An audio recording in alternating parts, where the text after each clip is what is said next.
Good morning dear students, hope you all are healthy and happy. आज इस class में हम क्लास 10 की मैथमेटिक्स के एनसीईआरटी एग्जाम्पलर के क्वेश्चंस को सॉल्व करने जा रहे हैं। चैप्टर का नाम है pair of linear equations in two variables. Exercise 3.3 का क्वेश्चन नंबर 6 है and question number 6 is right a pair of linear equations which has the unique solution. हमको एक पेयर लिखना है लीनियर इक्वेशंस का, यानी दो इक्वेशंस हमको लिखनी है और उनको सॉल्व करने के बाद x और y की जो वैल्यू है वो x इज इक्वल टू -1 होनी चाहिए और y इज इक्वल टू 3 होनी चाहिए। एक पेयर लीनियर इक्वेशंस का टू वेरिएबल्स में लिखना है जिसकी वैल्यू x इज इक्वल टू -1 और y इज इक्वल टू 3 होना चाहिए। How many such equations can you write? इस तरह की आप कितनी इक्वेशंस लिख सकते हो? तो एक हमको एग्जाम्पल के लिए बताना है और ऐसी कितनी इक्वेशंस हम लिख सकते हैं जिसमें x की वैल्यू -1 और y की वैल्यू 3 हो। आई होप क्वेश्चन अच्छे से समझ गए होंगे। इस क्वेश्चन में मैं थोड़ा सा टाइम लूंगा ताकि आपका कॉन्सेप्ट अच्छे से बिल्ड हो जाए। एक बार कॉन्सेप्ट बिल्ड हो गया तो इस तरह के क्वेश्चन को सॉल्व करना बहुत ही आसान होगा। आप देखते ही थोड़े समय में फटाक से आंसर बता दोगे, लेकिन शुरू में कॉन्सेप्ट बनना जरूरी है। तो बच्चों, हम जानते हैं कि लीनियर इक्वेशंस इन टू वेरिएबल्स जो होती है उसका एक स्टैंडर्ड फॉर्म होता है। तो पहले उसको हम लिख लेते हैं। स्टैंडर्ड फॉर्म कुछ इस तरह से होता है ax plus by plus c is equal to 0। तो दो लीनियर इक्वेशंस मैं पहले लिखता हूं। एक लिखता हूं a1x b1y plus c1 is equal to 0। अब यहां पे जो वैल्यूज दी गई है उसको रखते हैं। तो x की जगह a1 को एज इट इज मैं लिख रहा हूं, x की जगह -1 रखूंगा तो ये -1 मैंने रख दिया, ठीक है। इसी तरह से प्लस करेंगे, b1 को एज इट इज लिख रहा हूं, y की वैल्यू यहां पे 3 है तो हमने यहां पे 3 प्लेस कर दी। अब c की वैल्यू मत रख देना, c की वैल्यू इनकी हेल्प से आपको निकालनी होती है। तो c1 इज इक्वल टू 0। मैंने क्या बोला? c की वैल्यू अपने हिसाब से कुछ भी मत रख लेना। a और b की वैल्यू x और y की वैल्यू से डिसाइड होता है कि c की वैल्यू क्या आएगी, ठीक है। तो इसको और फर्दर सिंप्लीफाई करेंगे तो ये ऐसे लिख सकते हैं -a1 3b1 plus c1 is equal to 0। तो एक इक्वेशन तो हमको इस तरह से दिख रही है, ठीक। अब दूसरी इक्वेशन पहले बना लेते हैं, उसके बाद हम बात करते हैं। दूसरी है a2, अब इसको a1 माना है तो इसको मान लो a2x b2y plus c2 is equal to 0। सही है, ओके। a2 को एज इट इज रखो, x की वैल्यू हमको सेम रखनी है, ठीक है। b2 यहां पे हमने 3 प्लेस किया। अब c2 की वैल्यू अपने मन से कुछ भी मत रख देना, सही है, ओके। सिंप्लीफाई करेंगे तो -a2 हो जाएगा, ये होगा 3b2, करेक्ट, और c2 इज इक्वल टू 0। ये पहली इक्वेशन हो गई और ये दूसरी इक्वेशन को मिल गई। अब बच्चों यहां पे a1 और a2, b1 और b2 की वैल्यू चेंज करके हम ढेर सारी इक्वेशन बना सकते हैं, लेकिन अगर हमको यूनिक सोल्यूशन फाइंड करना है तो ये कंडीशन फुलफिल होना चाहिए, a1 upon a2 is not equal to b1 upon b2। ये कंडीशन फुलफिल होगी फॉर यूनिक सोल्यूशन, तभी हम इक्वेशंस करेक्टली बना सकते हैं। यूनिक सोल्यूशन, सही बात।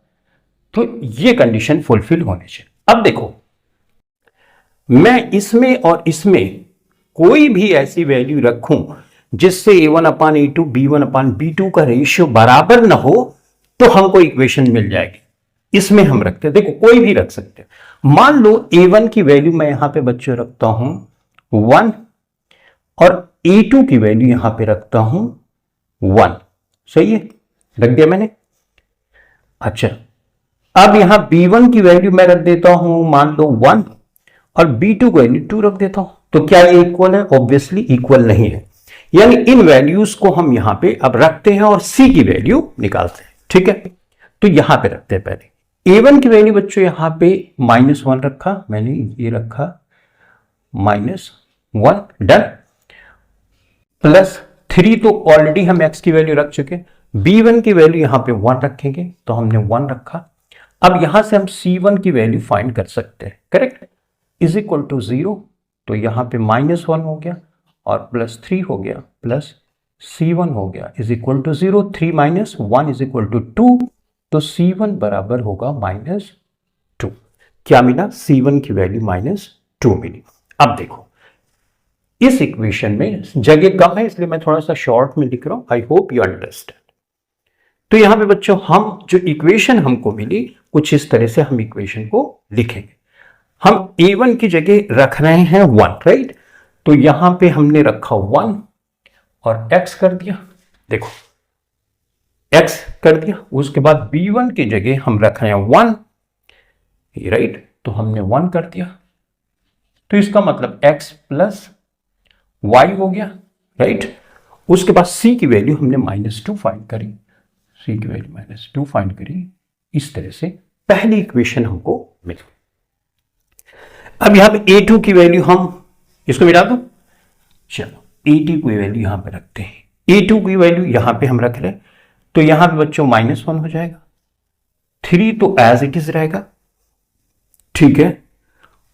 उसके बाद b2 की वैल्यू हमने 2 कंसीडर यहां पे की हुई है, राइट, तो हम यहां पे 2 रखेंगे और c2 की वैल्यू अब हमको निकालनी पड़ेगी, ओके, तो 6 - 1 plus c2 is equal to 0, 6 - 1 यानी +5 प्लस c2, राइट, तो c2 की वैल्यू आई -5, सही है, -5 याद रखना, ओके, तो यहां पे रखते हैं।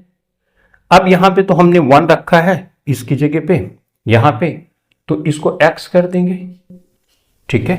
b2 की जगह हमने 2 रखा है तो यहां पे 2 कर देंगे, सही है, 2y, और c2 की वैल्यू -5 आई थी, -5 हमने किया, और ये तो इस तरह से तुमने देखा कि हमने अब ये इक्वेशन हमको कब मिल रही है, जब a1 की वैल्यू मैं 1 रख रहा हूं, a2 की वैल्यू 1 रख रहा हूं, b1 की वैल्यू 1 रख रहा हूं, b2 की वैल्यू 2 रख रहा हूं, तो ये इक्वेशन हमको मिल रही है। इसका मतलब यहां पे मैं वैल्यू अलग अलग चेंज कर दूं, लेकिन ये ध्यान में रखते हुए चेंज करूं कि a1/a2 b1/b2 का रेशियो सेम ना हो, तो उसकी हेल्प से हम c1 और c2 की वैल्यू निकालेंगे, तो बहुत सी इक्वेशंस हम बना सकते हैं ये नहीं। आई होप आप समझ गए कि by changing the values of a1, a2, b1, b2, c1 and c2 we can find infinitely many equations, और वो इक्वेशंस को जब हम सॉल्व करेंगे तो x की वैल्यू -1 और y की वैल्यू 3 ही आने वाली है। अब आप सोच रहे हो कि इक्वेशन अलग हो गई तो x और y की वैल्यू एक ही कैसे आ सकती है, तो इसको थोड़ा सा फील करते हैं, राइट।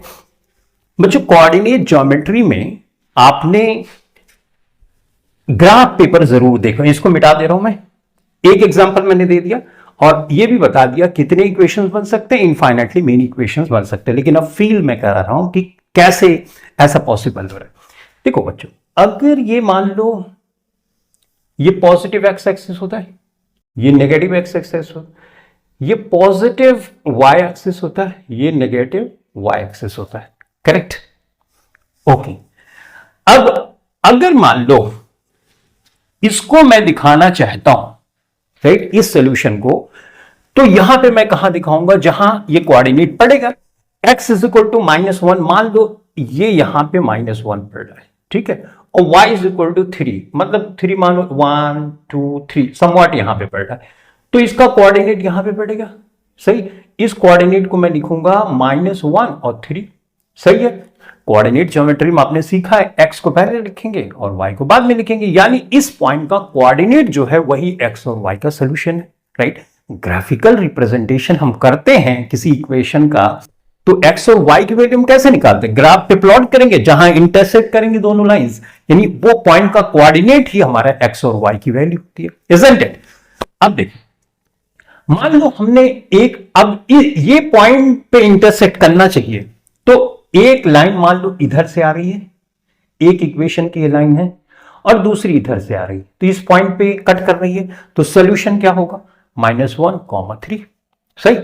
अब देखो, मान लो ऐसा हो रहा है, पॉइंट वही है, एक लाइन इधर से आ रही है, एक लाइन इधर से आ रही है, कट कहां कर रही है, उसी पॉइंट पे कट कर रही है, तो सोल्यूशन क्या होगा, यही होगा। अच्छा, हो सकता है कि आप कुछ इस तरह से कर दो, एक लाइन कुछ इस तरह से कर दो, एक लाइन इस तरह से कर दो, हो सकता है कोई इक्वेशन बना, एक लाइन इस तरह से जाए, एक लाइन इस तरह से जाए, लाइंस अलग अलग डायरेक्शन से आ रही है, लेकिन इंटरसेक्ट इसी पॉइंट पे कर रही है जिसका कोऑर्डिनेट x = -1, y = 3। इसका मतलब एक पॉइंट जो होता है, जो कोऑर्डिनेट होता है, उससे बहुत सी लाइंस पास हो सकती हैं और एक दूसरे को इंटरसेक्ट कर सकती है। अगर बहुत सी लाइंस पास हो सकती हैं और उसी पॉइंट पे इंटरसेक्ट कर सकती हैं, बहुत सी इक्वेशंस भी तो बनाई जा सकती है। आई होप आप बेहतर ढंग से समझ गए होंगे। अगर नहीं समझ में आया, थोड़ा सा वीडियो में पीछे जाओ और फिर से देखो, आपको बहुत ही अच्छे से समझ में आ जाएगा कि क्यों ग्राफिकली हम देख के बता सकते हैं कि इनफाइनाइटली मेनी इक्वेशंस हो सकती है।